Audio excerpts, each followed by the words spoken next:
এখন মানুষে হাজার হাজার টাকা দিয়ে ট্রিটমেন্ট করে চুল অর্ধেক হওয়ার থেকে ন্যাড়া হয়ে যায়, টাক পড়ে যায়, তখন আমি ভাবলাম হার্বাল যদি তেল বানানো যায় তাহলে হার্বাল শ্যাম্পু কেন বানাতে পারবো না। তাই আজকে ছোট্ট করে একটু ট্রায়াল দিলাম অল্প কিছু হার্বস নিয়ে। তো বন্ধুরা, দুর্দান্ত হয়েছিল শ্যাম্পুটা। আমার ছেলে মেয়েকে বললো, মা দারুণ, তুমি চালিয়ে যাও। তো আমি বানিয়ে ফেললাম, আজকে দেখালাম তোমাদের ছোট্ট একটা ট্রায়াল।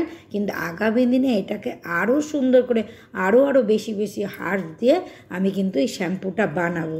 তো বন্ধুরা, কেমন হলো আজকের আমার এই অর্গানিক শ্যাম্পুটা বানানো, তোমরা কিন্তু অবশ্যই কমেন্ট করে জানিও। তো আমার চুল গজানোর এক্সপেরিমেন্ট কিন্তু চলতেই থাকবে। কারণ বলো তো কি, আমারও মাথায় অ্যালোপেশিয়া হয়ে টাক পড়ে গেছিলো। সেই টাকে কিন্তু আমি আমার নিজের ট্রিটমেন্ট করেই চুল গজিয়ে ফেলেছি। কারণ আমার তো এখন মেনোপজ হয়ে গেছে, সুতরাং আমার চুল গজানোটা একটু আশ্চর্যজনক। কিন্তু এটা যখন হয়ে গেল, তখন তো আমি সকলের চুল আশা করি গজাতে পারবো মনে হচ্ছে। তাই শ্যাম্পুটাও আমি চাচ্ছি আমি যাতে হার্বাল বানাতে পারি। আমি বানাই হেয়ার অয়েল, আমি বানাই হেয়ার লোশন, আর এখন বানাচ্ছি হচ্ছে হার্বাল শ্যাম্পু। তো বন্ধুরা, আমার এই এক্সপেরিমেন্টগুলো, আমার এই ভিডিওগুলো তোমাদের কেমন লাগছে?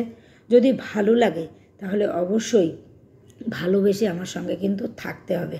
আর সুন্দর সুন্দর কমেন্ট করে আমাকে কিন্তু উৎসাহিত করতে হবে, যাতে আগামী দিনে আমি আরও সুন্দর সুন্দর হেয়ার আর স্কিনের প্রোডাক্ট বানাতে পারি। তো বন্ধুরা, এর থেকে সুন্দর অর্গানিক শ্যাম্পু আর কি কিছু হচ্ছে বলো?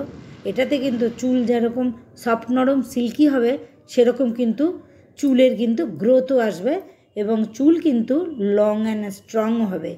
আমি যে লোশনটা বানাচ্ছি সেটার ফিডব্যাক কিন্তু খুব সুন্দর। ওই লোশনটা মাখলে কিন্তু মানুষের চুল খুব লম্বা হচ্ছে। তো বন্ধুরা, সঙ্গে থেকো।